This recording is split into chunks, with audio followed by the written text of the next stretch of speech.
Welcome to UX Banter Podcast Season 2. I'm your host Dushyant Kanungo. Here, I speak with industry leaders about their journey in design and know more about what inspires them to become the best in the industry. This podcast is presented by Galaxy UX Studio and powered by Galaxy Weblinks, an Inc. 5000 organization.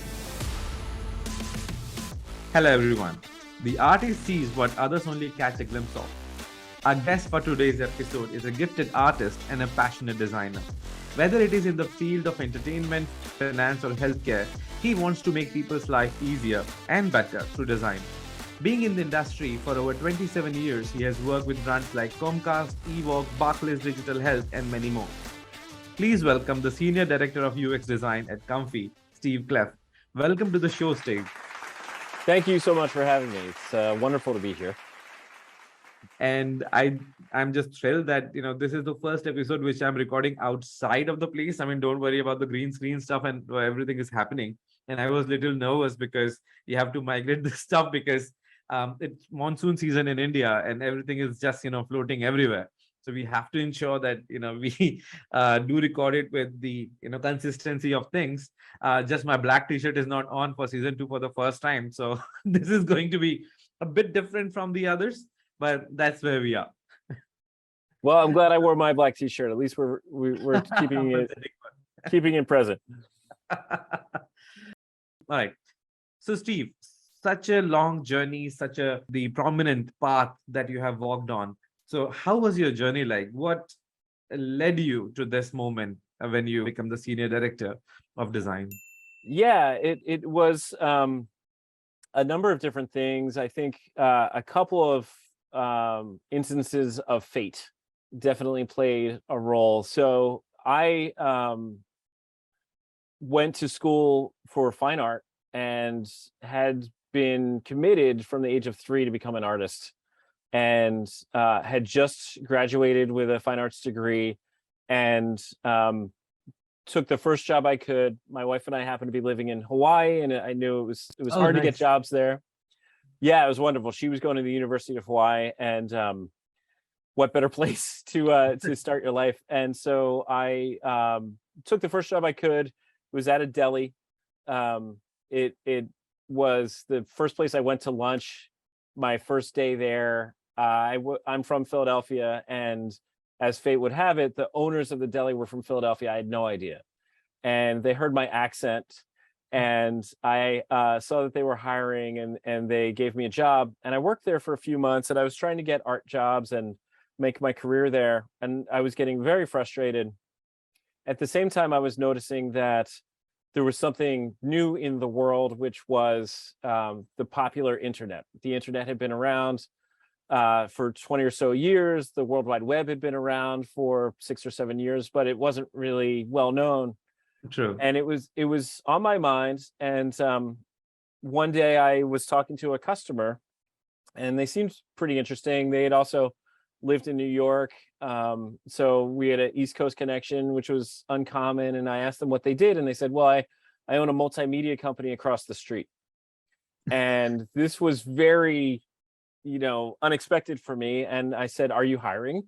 And he said, well, what can you do? And I said, well, I graduated with an arts degree. I just kind of, as a fallback plan, I had taken some classes in Photoshop and Illustrator.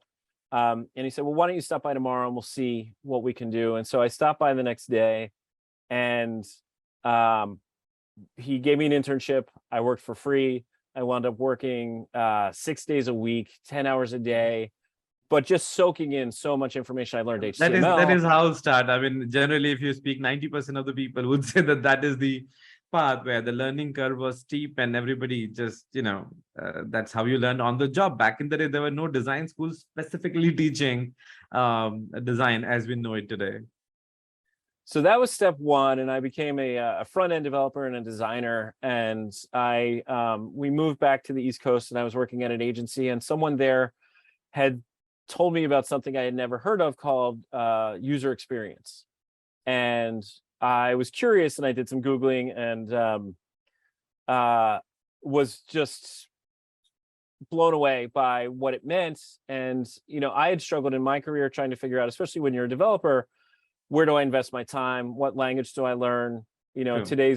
today's people who are trying to decide if they want to learn Python or not. Back then, we were trying to, you know, decide, do you want to invest in JavaScript or another type of language? And I wasn't naturally a coder, but I realized, well, user experience is something I can do forever. People will always need to interact with software. And so if I learn how to be good at this, I will always have potential. In addition, back then, most websites were terrible. And most software applications were enterprise level and just did, you know, it was more B2B, and it was they were very hard to use, and it was frustrating. And so I thought, well, if I can make some small difference there, I'm going to take advantage of this. And so I just threw myself into it. I read every book I could find. I read every blog I could find.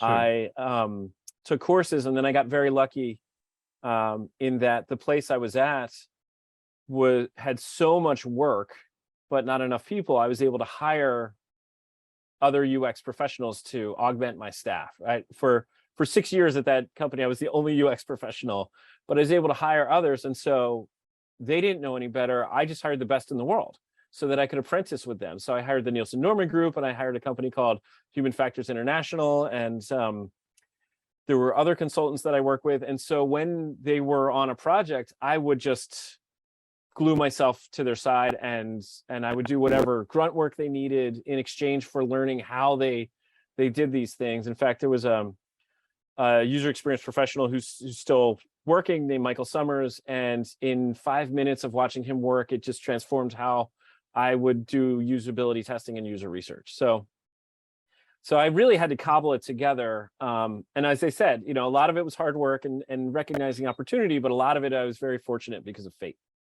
True. I mean, this is the same path that people, well, not 100% similar, but when I started they used to call me graphic designer or multimedia designer.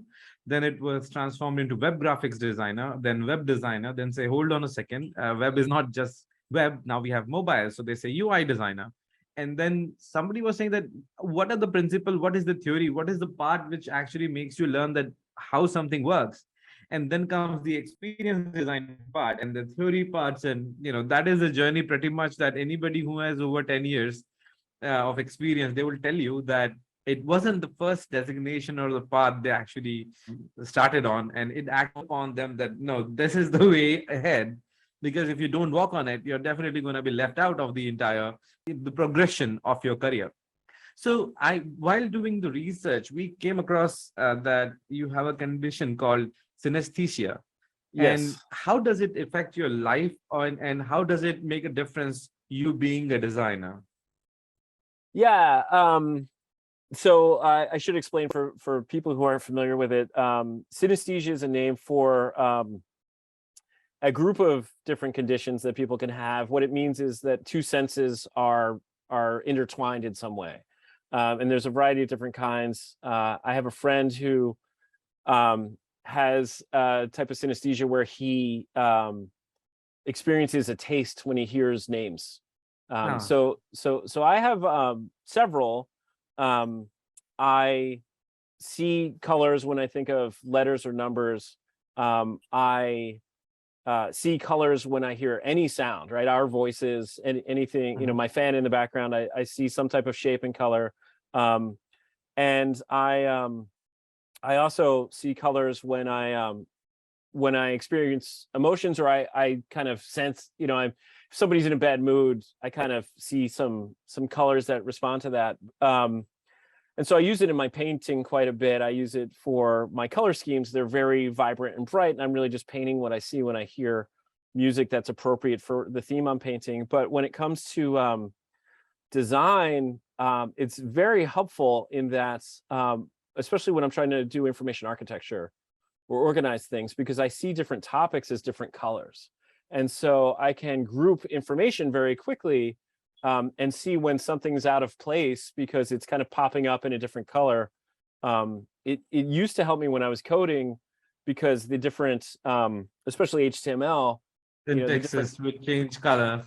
Exactly. And so I would actually, there was an old software program for coding, and I would customize it so the tags were represented, like the table tag would be green in my mind, and so I would make it green when I coded, and so I could just look at the screen and know like the shape of the web page right away.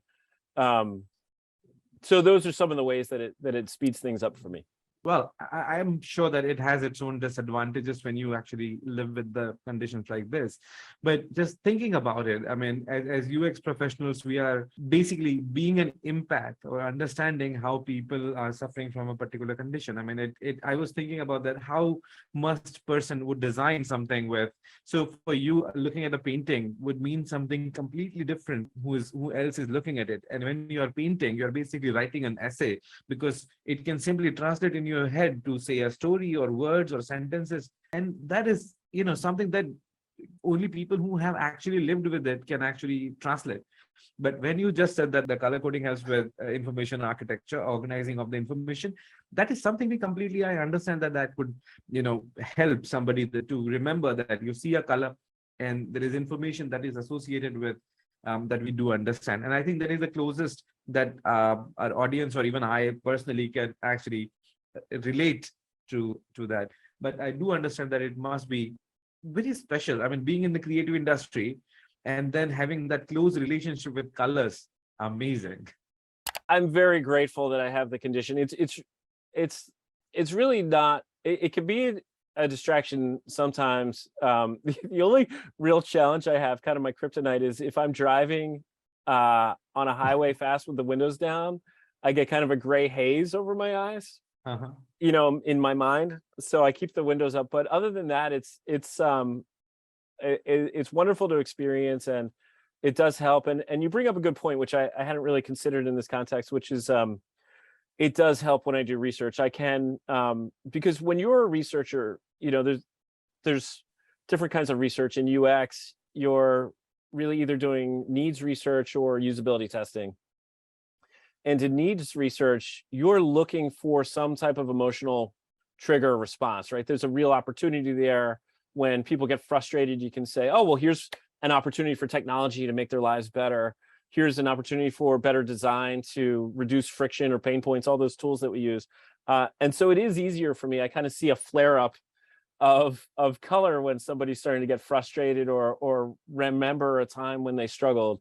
And honestly, I've never really thought about that until this moment, that it is a helpful part of that condition.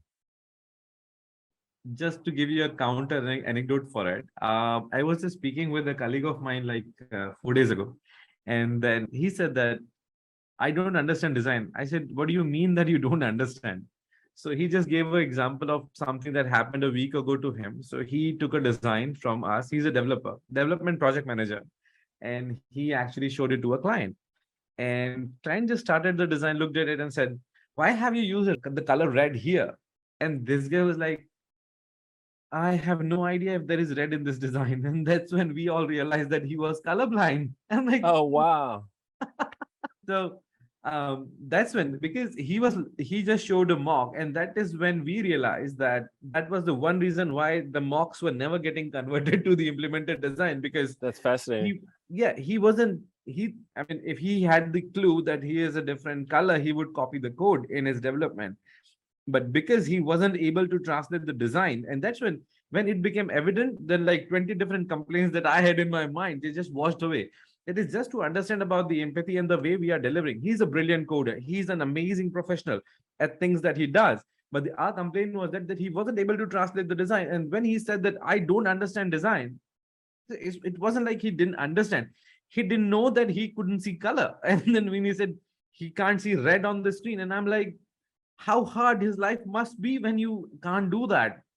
So it's accessibility becomes the core of it, and that is when the having that connection with your colleagues is important, that you do understand that what are the things that they are lacking, and then how we can make the communication better and aligned. So I had these complaints against him for like 6 to 8 months, but the moment I realized, I'm like, oh my god, I'm an idiot, and that is how I should be delivering the designs to him, because I didn't know about the condition that he was suffering from. So talking about the colleagues the communication between the colleagues. I think this is one of the core topics that you are quite interested in. You have spoke at the conferences about it. So would you Yeah. like to elaborate on that topic? Yeah, that's an amazing example of how listening and communication can help you work more collaboratively, and now take advantage of his skills, and just find different ways to communicate. And it is a perfect entree into what I'm talking about. So something that I learned many years ago was that in user experience, you want to see things through the eyes of the user, and UX professionals who are good are very committed to that, and they do that very well.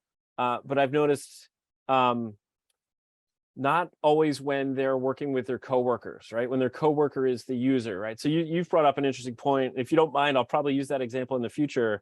But I realized that you need to translate your UX language into the language of an engineer, right? Beyond your example, an example I used to use in some of these presentations I gave is I would make a sitemap for a website, and then I would say, we're looking at this and we're saying, oh, okay, there's based on this configuration here, I can see that the website goes about 3 levels deep. I'm going to have to figure out how to do nested navigation or different tools for that. It's kind of a broad website. I'll have to see if maybe I need to use a left-hand navigation which accommodates more links than the right-hand one. Whereas engineers are looking at level of effort, right, and level of complexity, and they're looking at what you're proposing and saying, is this something I've built before? Do I need to find a library?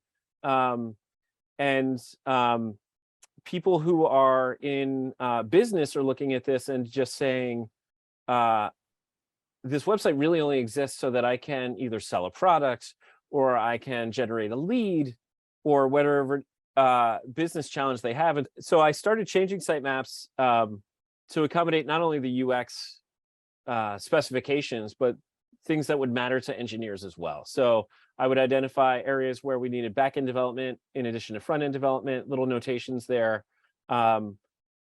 Anytime that data was exchanged, I would identify some specifications there. And then from a business perspective, I started overlaying on top of the sitemap little paths that would show where we anticipated people to go, right? This is our happy path, as they say. And so they would come in either from the homepage or one of the sub pages if they come in through a search engine, and now they're going to go over here to see the main, for example, a description of our product. And then over here, they're going to go for the shopping cart, or they're going to go for the sign up.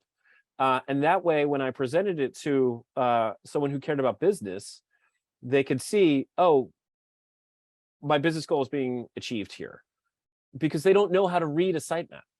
I actually had done research.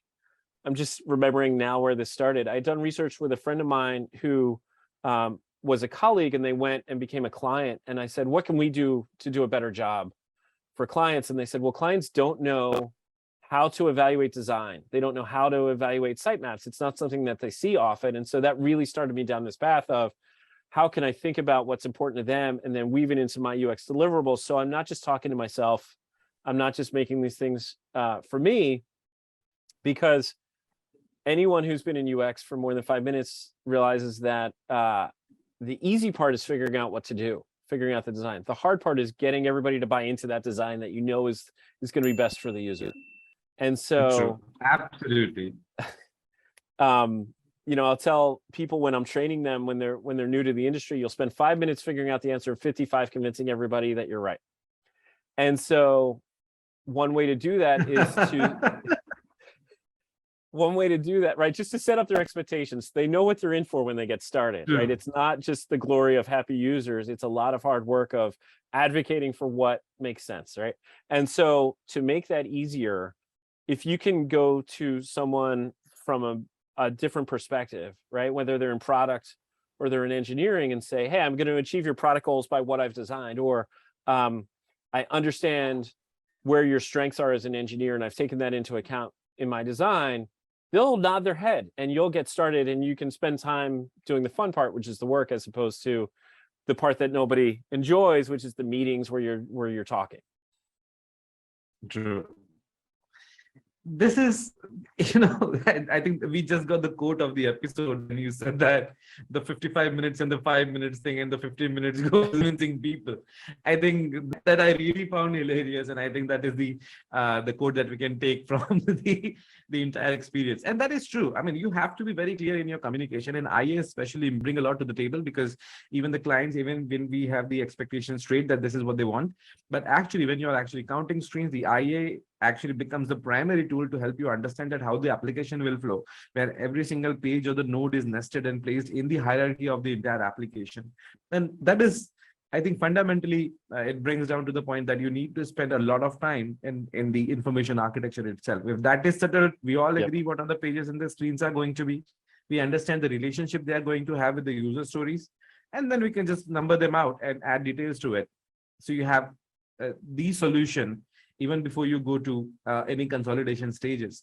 And I think once everybody's on the same page till here, there is a good chance that you will be able to finish the product in time, on budget, and with everybody being happy that, yeah, this is what we set out to do and this is what we achieved in the end. Just a quick addition to that, two quick things. So you bring up a really good point, which is if you're always thinking about all the goals, right? If you're thinking about the goals from a production perspective or a development perspective, you're thinking about the goals from the product KPI perspective, it'll make the process go faster.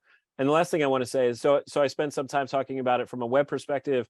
The past 12 years or so, I've been doing more product design, and we've taken it, especially in my current company, to the next level, where we've actually broken down the process so that there's less weight, there's less handoff. So we've got, before you get to wireframes, before you even get to a screen flow, when you get to a user flow, we talk about what the product needs, we talk about what engineering needs, we talk about what design needs at every point, so that, in a very practical perspective, engineering could get started with data modeling before we've even done screens. Sure. So they're not, it just alleviates some of the pressure on them when they have to begin engineering. So I could talk at length a number of different ways that we try and collaborate, even in research, right? Ways that we'll bring product and engineering into the research before we even know what user stories we're going to have or what features we're going to have. I think that is where, when you are actually creating any sort of user stories, the proper numbering actually helps. So you can link the outcomes with the actual user story that you are attaching it to. You can actually link an information architecture node to a particular story, or even an epic, which will lead to the Jira work. So that interlinking is important, because you can cross-reference that what you're actually looking at. So there is a certain node that I don't understand, I need to check out the Jira with that number, or maybe a user story that is pointing to that number. In IA itself, that we work with the detailing, where we have to say, for example, if you need to add the field names, or if there are tabs are going to be on the screen, those have to be identified and placed and properly quoted, that this is what this data means. And when you look at it, everybody comes to the table and say, yes, the engineering is happy, the business is happy. On the UX side, we do understand what needs to be designed at that point. That puts everybody in the win-win situation, that other teams can also start work before they have something which is black and white wireframe sort of finalized design. That's it. All right. With that, I would like to move to the fun round or fun segment, which is we call rapid fire. So are you ready? I am ready. Okay. Question number 1. Yes. Your last Google search. My last Google search was brands that have changed their names after acquisition. It's we've got this new product that I'm going to tell people about later, and so we're just looking at how much flexibility you have when you're coming up with a name, because with any product, especially when it's new, you want to move fast, and finding something like the perfect name could potentially slow you down. So how can you iterate on that process, right? How can you take a lean process to branding? Cool. So you are a morning person or the evening person? So basically, sunrise or sunset? Sunset. I am an evening person. Don't like early mornings. Well, I'm a father of 2, and so I had to learn how to do early mornings. Yes. Well, congratulations. Thank you. Okay, so dining out or staying in? Well, before March of 2020, it was dining out. Now it's staying in. Okay, fast food or fine dining? Fine dining. And that is not possible at the moment because of, are you in the home? Fine dining is the We'll get fine dining takeout, and we'll try and recreate some of the experience at home these days. I think one of the best answers that I got about it is that neither, but bar food, because you go there and all the food is like in the perfect amount of carbs and calories that you want to take home. And I think that is perfect that you have a pint and what you have a cheeseburger and cheesy fries with to go with it. So it's neither, but you are sitting down meal at a pub would be ideal. Yes, that bar food also very good. Okay, so what if you win $10 million tomorrow? What is the first thing that you're gonna buy? First thing I'm gonna buy, I would pay off my this is not a fun answer, but I would pay off the mortgage for my house and my parents' house. Yeah, this is again the answer that we got previously, but this is not buying anything. You are just you already bought it. You are just paying I could it get something new. Yeah. I would bring the family back to Hawaii. I probably would. $10 million, we would find somewhere Amazing to live place in there. Waimea, perhaps. But so I think Hawaii is that was the next question that I was about to going to ask you, that if you can move anywhere in the world tomorrow, where would you go? And I think the answer to that is already ingrained with moving to Yes. Hawaii directly. We would definitely return. Yes. Okay. With that, I am free with any more questions there, but I think we got a good idea that you're a proud father of two sons. You really want to move to Hawaii, and going from Philly to Hawaii, I think from that cold weather to warm weather. So you're right now in Philadelphia or New York? We're back in Philadelphia. Cool, but you must miss Hawaii. I mean, that is one of the cool places that everybody talks about going, and it is always on the list, just like in India that everybody plans to go to Goa once. So all the friends that get together and they make plan to go to Goa, so we only make plans, nobody goes there. We've been very lucky. We've been able to go about every 5 years, and we're due. I think we're going to be able to go next April. Nice. Well, good luck with that and all the best for Thank your you. journey, because these are the things which are the minor things that people look up to and hope about, that those things do happen because a lot of nostalgia associated with it. There is alma mater, as you mentioned, that your wife went to the university there, so it must be quite close connection that you feel with a place like that. All right, so with that, I'm coming back to the conversation that we were having about co-workers alignment with each other, the communication integration. And I believe there is an app that your company has created about it. Yes. It's called Workplace Connect, and you can.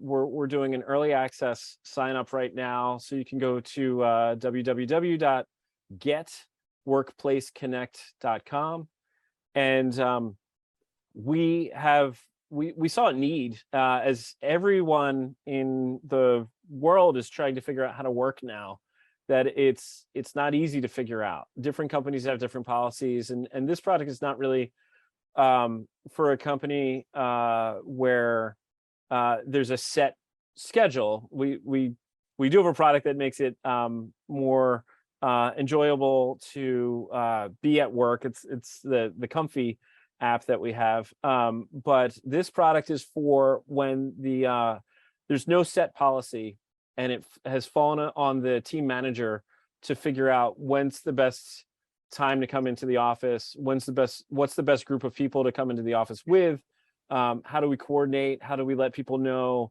this is the time I want to come in, or how do I find out when other people are coming in. There's lots of cognitive burden. There's lots of difficulty with people coordinating this, and so that's what our product aims to do, is to use technology to make it easy for people to know when to come in. And part of what I'm thinking about is it's sentiment that often informs this. It's not often, do we want to go on a Tuesday? It's what do we want to do? what's better in the office? Is it better because I miss my friends? Is it better because I need to connect with some people in other departments I haven't seen? Is it better because we've got some type of collaboration that my group needs to do? And then you think about our industry, often people work on teams, and so they're across departments. They don't necessarily want to just meet with other designers. They want to meet with the other engineers and the other product people who are a part of their team. And it's not just for technology, but I assume our audience can relate to that. In the spirit of our conversation, I wanted to start there. So help us shape the product is what I would ask. Go there. We will get your feedback. It's in early days, as I said, and I am thrilled. I've been at this company for about 4 months now, and I'm thrilled to be here because it's such a user-centered company, and everyone in UX knows you either work at a user-centered company or you try and turn it into one. And life is a lot easier if people are already understanding the value of it and how much easier it is to do better products when you partner with users in that way. So we are definitely going to try that product in our company and team, and I would encourage all the listeners to give it a shot. And I think with the level of empathy that that we talked about, between that sort of a collaboration between the between UX designers and the teams or colleagues. I mean, for example, I think this is not just only for the designer or the developer in the IT industry. Any company who is working from the remote collaboration, they can actually get advantage of it.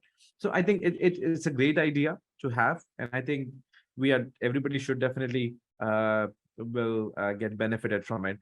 Can you please repeat the domain once again? Yes, happy to do that. www.getworkplaceconnect.com. Okay. So thank you for that. I think that is going to be one hell of an app that we are definitely going to give it a shot. So there is one more thing that I really wanted to talk to you about. That was that you have worked with breastcancer.org, and and you have received a claim for the experience that was designed. So this is such a cause which is, a lot of people are passionate about and willing to help and come up with the best solution that there could be. So what should the designer keep in mind while designing such purposeful solutions? That's a great question. I mean, the first, I have a very literal answer, which is one of the more profound things that I learned when working on breastcancer.org is in a nutshell, I would say listen. Right? Listen to the patients. I've worked on a lot of products that treat cancer, and I've seen that the idea that someone who's never experienced it, whether it's themselves or a family member or even a friend, has, is just very different than what the people who are dealing with cancer go through. And so I would say just listen, don't make assumptions. The literal thing that I was thinking of is, one of the more profound things that I discovered is that there are stages that we designed for where when someone first gets the diagnosis, they're just reacting to what has happened. Their whole worldview has changed and they're not sure what to do next. And it's a very emotional time. And so they needed guidance. And so we were very literal and prescriptive with, we would give people guides of what to do when they first got diagnosed and where to go and what to think about. After that, they're coping and they're trying to make a plan. And so they're a little less emotional, but it's still challenging and they need some guidance. And then when some time has passed, people have done research where they typically know more than even a general practitioner or physician would know. And so they're managing things and they're very targeted. And so we actually used on breastcancer.org, and it's still there. I did this work quite some time ago, but it's still remained because it's been helpful. Specific interface treatments to address those different types of stages that someone's at. So I would just say partner with users, be empathetic. Don't try and imagine what it's like, because it's really different when it's real. And sure. And then test.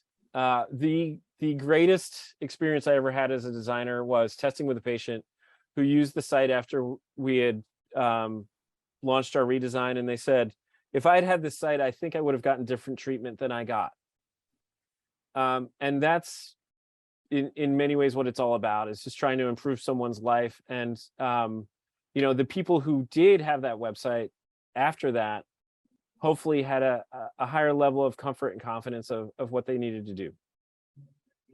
That's really wonderful and profound to know, Steve, because we recorded one episode for season 2 with April Star. She gone through some similar personal experience with cancer, from her personal tragedy, her husband's diagnostics, to which led to his demise was very short period, and they didn't have the tools to cope with what happened then. So after that, when she was getting back on her feet, she realized that throughout the process, she didn't have the tools at her disposal that could have helped them fight it off, be prepared about it. So she also went ahead and created a website called Cancer Worksheets for family members. She was like, the experience was so bad, the doctors or the physicians could have helped us by just a couple of pages of printouts, just to tell us that what to expect out of it. Yeah, I don't mean to laugh, but it's on one project for people with late stage kidney cancer. That's exactly what we did. Is if you just organize some things, it doesn't need to be complex or expensive to try and help people. You just need to guide them a little bit, and it will make a huge impact. So I'm sorry to have interrupted you. No. So this is the same thing. Like when she decided that, okay, I couldn't, I wasn't helped. We were left at the sea, and I don't want this to be the end of the experience, because if I can just pass it on into the community ahead, if people who are facing the similar situation or the dread that I went through, so that's when she decided to create this website called cancerworksheets.com, and you can go there and download everything for free, and it's a resource that she is managing. So understanding the same fact that breastcancer.org, I think you just explained the similar experience, that when we are designing it, there is no way that you can empathize unless somebody has actually gone through what people actually face. So yeah, I think empathy here is tremendously becomes the most important tool that we can actually use, but we can only test it out. We can actually try it out, ask people their opinion, making sure that you have the validation, not design something that we don't understand.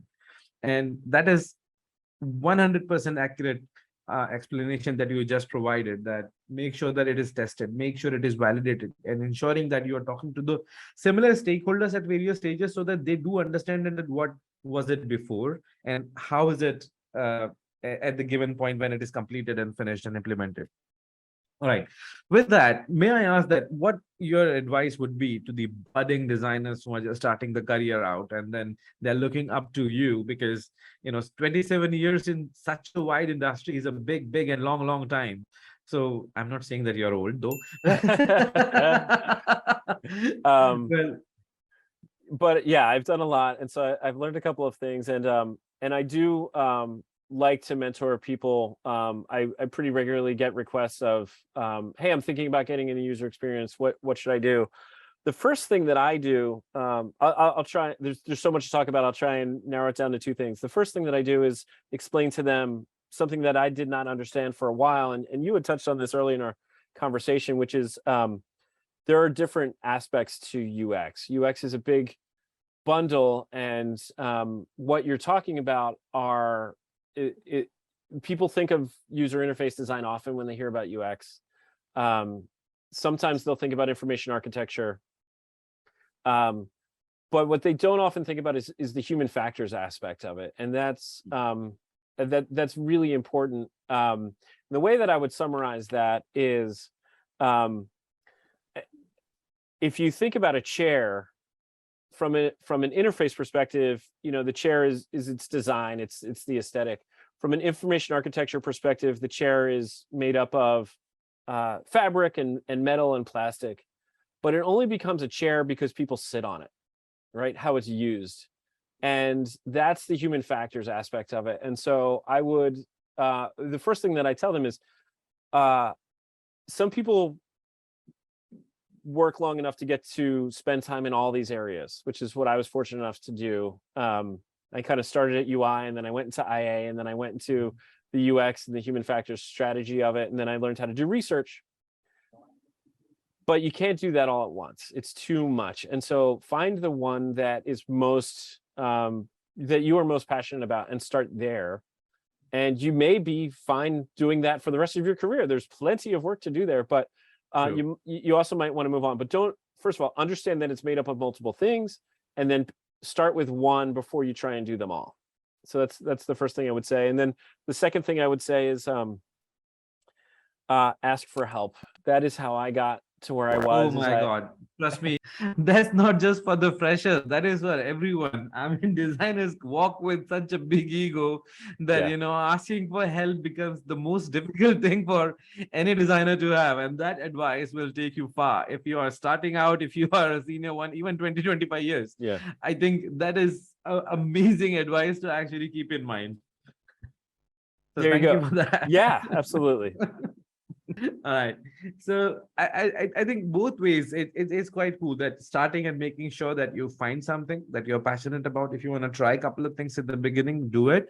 But then find yes, it is so wide a stream in UX design that back in the day it was like the jack of all trades was the way ahead, and you couldn't be the master of the one domain. But now, if you think about it, there are specialists who just write the script for the interviews. There are people who just conduct the user testing sessions. There are people who would just give you information architectures because they do understand the nitty-gritties of it.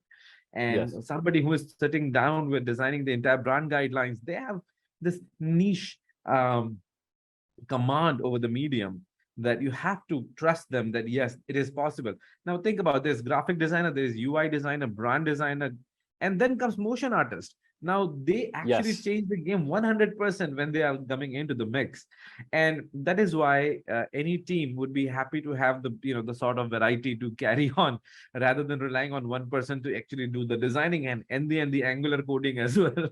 Yeah, and there's a lot of recruiting for that, and the job market goes in different cycles. I know this. I've been a hiring manager for about 17 years now, and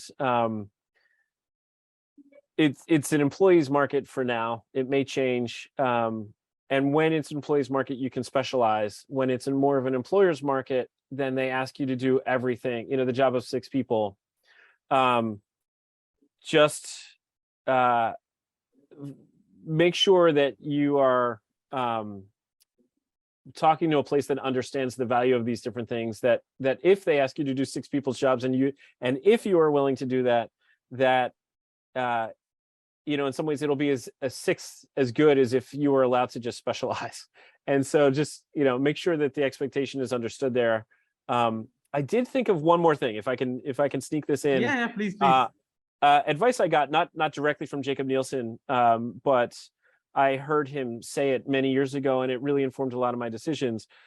In somewhat of the early days, he said, we are at Nielsen Norman Group hiring people who have been to the most usability tests. That is how we're looking to gauge the experience level of someone, not so much what they've built or designed or done, but who's been in the most usability tests. And so when I heard that, I made it my mission to get to a lot of usability tests, and found any way I could to do that, whether it was on the street showing people things, or eventually I was able to perform formal, rigorous methodologies to do usability testing. And it is the most helpful thing that I ever did, was to directly watch from users. Only people who have do that. been to user testing sessions, people who have first-hand experience of user feedback about the design, would attest to the fact that it actually matters so much to get to the actual right results. I mean, in my company, in my team, we had scenarios where 2 designers had a heated debate about that whose solution is better. They both came up with the solution, and they roped me in as a referee to just give the final call. And I said, you know what, this calls for A/B testing. And they were like, okay, let's try it out. It turns out they were both wrong. that happens. Yeah. And you need that humility. There's nothing more humbling than the first time you put something that you've designed, especially even if you're completely well-versed in user experience heuristics, you put that design in front of someone, and within a couple of minutes, you are humbled and you are enlightened, and you are improved as a designer. True, and this is what happened in the end. There were certain elements of one design were applauded by the users, and some Yes. elements from the second one. When we combined them together, and that came the design, which was like mind blowing, and everybody, whoever actually looked at it for the first time, they said, "This is exactly what the design should be." And any designer gets that sort of validation. That's a win for the whole team, and that is the product that Yes. you should be aiming for. And both of them agreed that next time onwards we are both designing separately and then mixing them together. But then I said, this is not the right approach. You have to test it, and the validation, a validated design, proof backed one. So if you put them in front of the clients and say something is not working, we can just always say, here is the testing results in front of you. This is what people said, and this is what the conclusion was about. So yeah, that is. And the thing that can be challenging when you're trying to do that, especially when you're trying to make it a regular part of your design or your product development process, is that it would seem that it would take longer, but it actually speeds things up, because it ends that churn of conversations, and it allows you to just move faster. And it's sometimes hard for people to when they go to a company and they're not regularly doing usability testing, it's hard for them to get buy-in until you get that first test. Once you do, you can demonstrate this is actually a faster process, and then people get excited. Nothing really sells usability testing like usability testing. But it's, if you haven't done it yet, the advice I would give someone who's in that situation is try and explain how it's actually going to speed things up, even though it feels like more work. It's going to be better for deadlines in the end. Absolutely. I think these are all great advices, and everything that you just, we talked about your, the synesthesia, to your experience with breastcancer.org, to this point where we were talking about that application, about the employee collaboration that you have, plus that how to make that experience better, that communication have to be streamlined for co-workers in the UX design, to the point where the advice for the freshers. And I believe that it is not just for freshers. Any person who is in the industry can take a note of what you just recommended. And Steve, I think this was one of the most deep interactions that we had today. And I would like to thank you for joining us for today's podcast. And guys, anybody who is still here with us, because we were talking deep UX and less banter today, but I believe that this is the way the industry should focus on. Any individual should keep the humanity alive. The human factors are the key learnings or the key focus areas that we should walk on. Make sure that the user come first and keep designing. So thank you, and see you in the next time when we are back with another personality from our industry, and hope that we'll be as entertained and as enlightened by the conversation that happens the next time, just like we did with Steve today. So thank you once again, Steve. Thank you so much. It was a real pleasure being here, and I'm very grateful for the opportunity. Thank you very much for joining once again. So with that, everyone, have a great day ahead. Bye.